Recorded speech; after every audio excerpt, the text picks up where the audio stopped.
మనసు మమత ఆ టైప్లో మళ్ళీ ఈరోజు నాకు రేపు ఎల్లుండి ఇంకొకరికి. ఇది ఒక టైంపాస్ ప్రోగ్రాం తప్ప ఇలా అయ్యేది ఏమీ లేదు, వచ్చేది ఏమీ లేదు. మా సోదరులు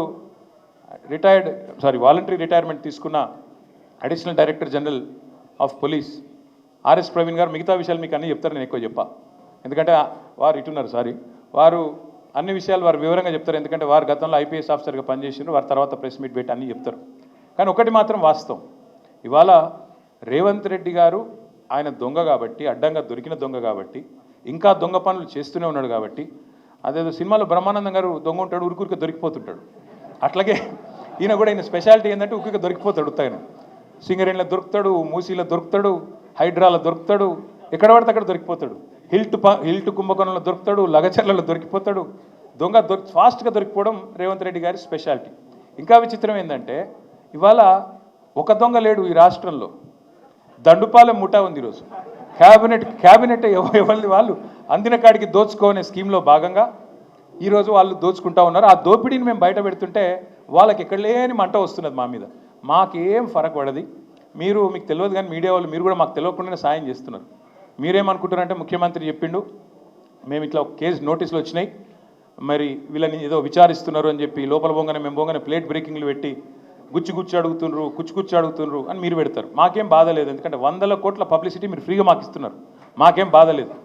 తప్పు చేసినోడు భయపడతాడు, తప్పు చేయనోళ్ళు ఎవరికి భయపడాడు. రేవంత్ రెడ్డి కాదు, వాని జేజమ్మకు కూడా భయపడే సమస్య లేదు.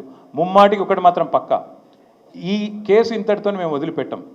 నా క్యారెక్టర్ అసాసినేషన్కి బాధ్యులైన రేవంత్ రెడ్డిని ఆయన తొత్తులుగా పనిచేస్తున్న పోలీసులు కొంతమంది, అందరినీ కాదు, కొంతమంది పోలీసులు ఎవరైతే ఉన్నారో ఆయన తొత్తులుగా, ఆయన అడుగులకు మడుగులతో పనిచేస్తున్నారో వాళ్ళని నేను కూడా వదిలిపెట్టను. ఎందుకు వదిలిపెట్టను?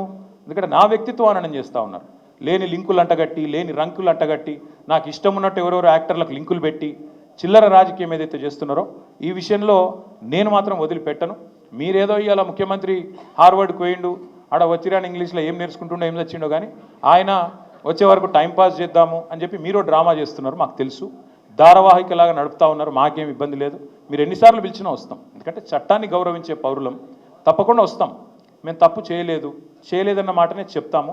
మీరు ఎన్ని రకాల డైవర్షన్ గేమ్లు ఆడినా మేము మాత్రం అర్జునుడి కన్ను ఎట్లయితే ఆనాడు తన గురి మీదనే ఉండనో అట్లే మా గురి మొత్తం కూడా ఈ ప్రభుత్వ అసమర్థత మీద, మీ అవినీతి మీద, మీరు ప్రజలకిచ్చి ఎగ్గొడుతున్న హామీల మీద, యనుమల రేవంత్ రెడ్డి ఎగవేతల రేవంత్ రెడ్డికి ఎట్లా మారిపోయిండో అన్న దాని మీద 420 హామీలు ఇచ్చి ఇప్పటివరకు 4 హామీలు కూడా నెరవేర్చకుండా ఎట్లా ఈ లుచ్చా పనులు చేస్తున్నాడో వీటిని ఎండగడుతూనే ఉంటాం.